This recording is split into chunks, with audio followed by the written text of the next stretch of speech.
Good morning. Today, I really want to do a pump up message because I feel like self-concept is something that is important to work on, that the collective is working on, and that I think is kind of key to getting us to our manifestation. So we can want all we want and think about what we desire and, focus on what our, what we're longing for. But as long as we are, Alexa, volume down. Alexa, volume down. Sorry, I'm getting distracted. As long as we are so focused on, and again, I feel like that was symbolic, like how the music was distracting me. As long as we are focusing on our self-concept and we're focusing on the things that we want and desire without integrating that self-concept, those things will just be used as a distraction. So I think right now I want to channel into what you need to hear in this moment to help you refocus your energy on your self-worth and your self-concept, because as long as you're focusing on that, that's going to be the thing that allows you to embody the energy that you need to be in, to assume that all these things that you want are happening for you. But it all starts with, focusing on yourself and your confidence and being just so sure that you can have all these things that you want. So what do we need to know today about self-concept? First of all, let's read a little bit into you and your energy and where you're at right now. Six of Swords in reverse. So I feel like you've been on a healing journey for a really long time is what's coming through, but maybe you're not wanting to take a pause, but it's been like, this card isn't like sunshine and rainbows. This is like being out to sea, being deep in the ocean. You know what I mean? Like this is deep healing work that you've been doing. And that's exhausting. Yeah. Page of Wands. And maybe it's kind of stopped you from having the fun that you need to have. Because you've just been so focused on, I need to heal this. And also the thing that's coming through too is, I was just about to say, are you healing for another person or are you healing for yourself? So that's the other thing, throat chakra, with the Three of Cups in reverse. Were you healing for a third party or for yourself? I think that's another piece of this, right? Like you maybe are in this place where you're like, I feel like I need a break from healing. I feel like I'm not really having fun anymore and I'm not doing it for myself. Nine of Cups. So the advice right now, shift back into, okay, how can I make sure that all the healing work I'm doing is solely focused on me and what I want? I just heard like living for yourself. How can I make sure I'm living for myself? And what are the things that I can be doing in order to live for myself? I think the first thing is just acknowledging your strength, acknowledging the amount of strength that you have inside, and the strength that you've shown, and like really sitting down. And you know what I think I want you to do? Make a list of things that you're proud of yourself for. Make a list of things that you're really proud of yourself for. Make a list of ways that you've been patient too. That's the other thing that's coming through with this card. Like, I feel like this is somebody who has been in wanting mode, longing mode for a long time and has had to be really patient.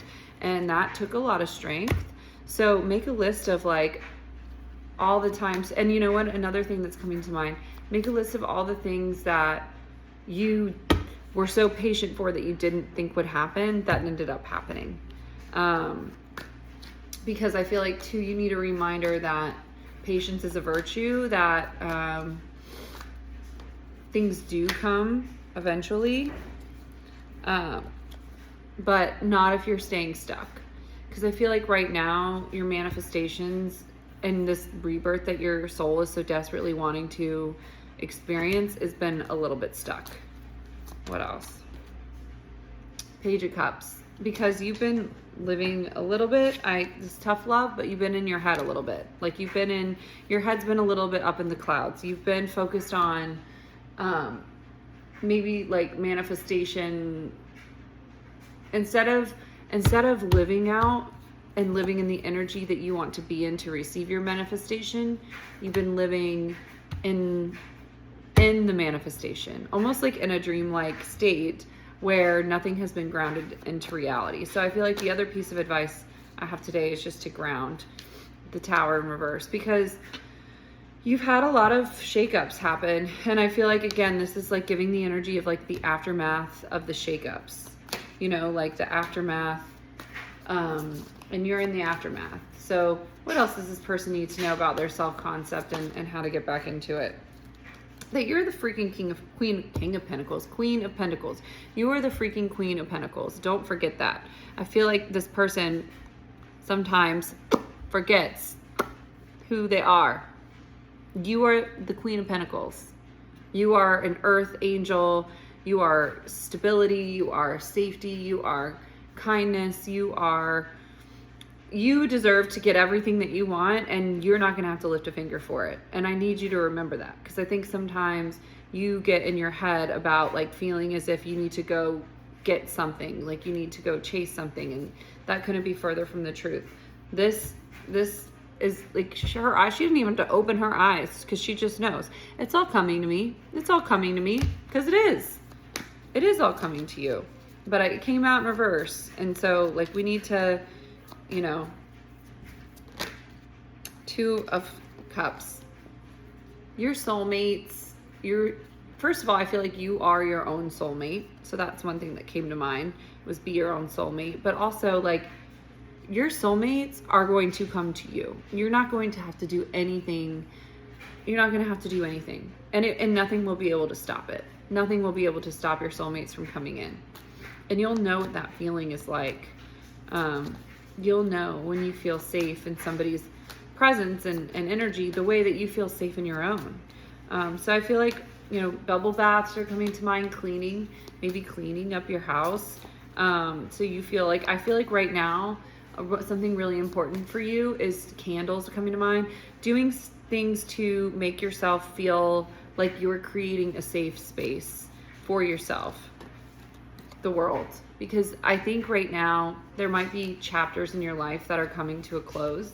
And that's a lot. Like that's a lot of turbulence. That's a lot of stress and pressure and to-do lists and changes. And I mean, that's a lot. Like that's very overwhelming. And so, you know, whenever you feel overwhelmed, try to think of the things that you can do. Judgment. And I want to also note that God is not judging. If you've had a few crash outs, and even like if you like know yourself, you need to work on your self-concept or whatever, God is not judging you. This is not like I should be doing this, or I should be doing that, or I did something wrong, or this is like a call out. Like this is not a call out message at all. This is like, and my stomach just growled. This is because there is like literally no judgment in this message. This is just like a reminder. You know, we all need those little reminders to step back into our power, and to remember who we are. And that's all this is. That's all this is. It's just like a quick reminder of who you are, not judgment. And you're not, and to also, this is again, a reminder to not judge yourself. Don't judge yourself. Just take a step back and say, oh, hold up 1 second. I forgot to create a, you know, like, if you slip up or start to go down a rabbit hole or start to get emotional or start to hurt, or, you know, like if you start to let people back into your energy slowly, or, you know, I mean, like you feel like you're slipping up a little bit, that's okay. And like also, no, you're not. That's all part of the plan, right? Like try really hard not to judge yourself for those moments when you almost slip backwards. Because all it is it's creating a shame spiral that is distracting you from your journey, and you don't need that, because God's not judging you. Why should you judge yourself? So let go of the judgments of yourself.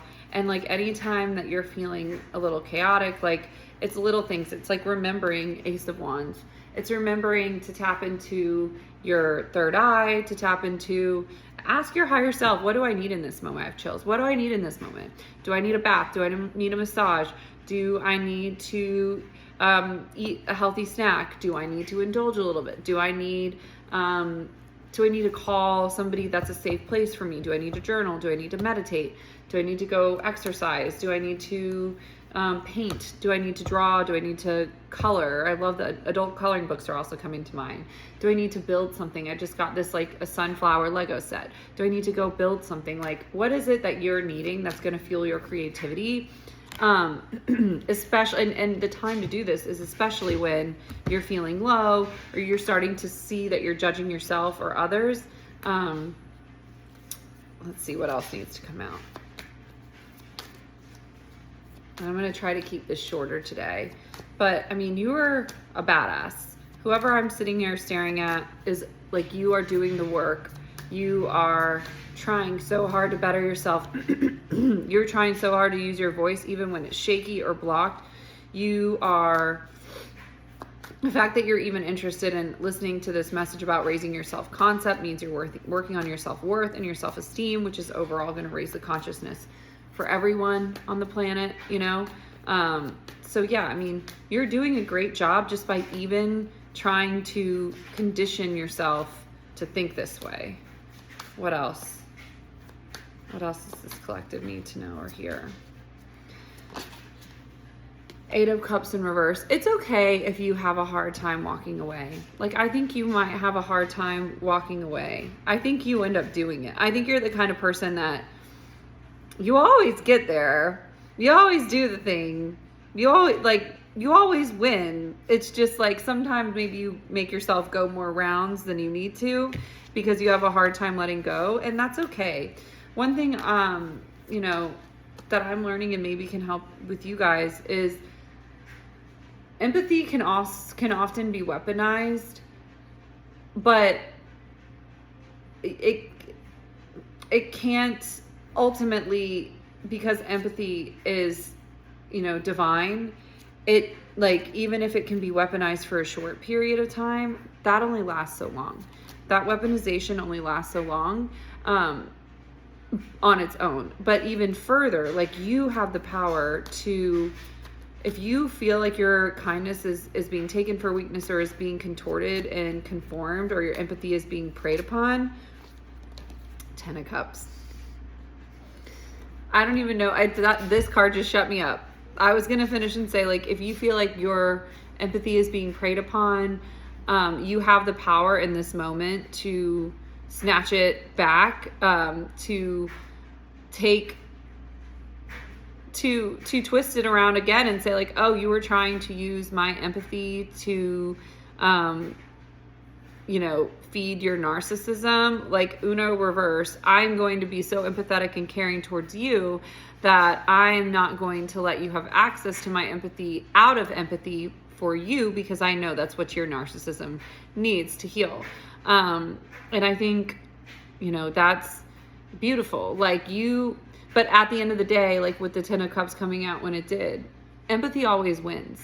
Empathy always wins. So even if you maybe are down for a little while and like you're not, you feel like you're not strong enough to snatch your power back or snatch your empathy back, the fact that you were loving with pure intentions and pure heart and you had pure motives, like, will always win at the end of the day. It's just a matter of how many battles you'll have to fight, how quickly you'll win. But it's never a question of like if you'll win, because you always lose when you're fighting love. You always lose when you're fighting love. And so, I mean, I think today the message is just really focus on loving on yourself. Like, think about the things that you love about yourself. Think about the things that you're proud of. Remember who you are. Remember who you are.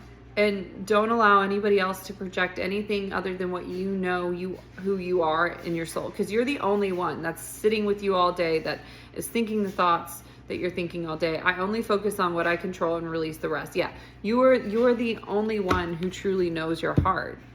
Because you're the only one, and aside from like God, because you're the only one that knows what's going on up here. You're the only one who knows. So anyway, I hope this helps. I hope you guys have a wonderful day, and remember just to be kind to yourself, to sit and check in when you're feeling low. to check in with yourself about what you need. Because I think even that is an act of self-love. Like sometimes we forget to just stop down and be like, well, wait, what do I need? So I hope you guys have a wonderful day, and I will talk to you soon.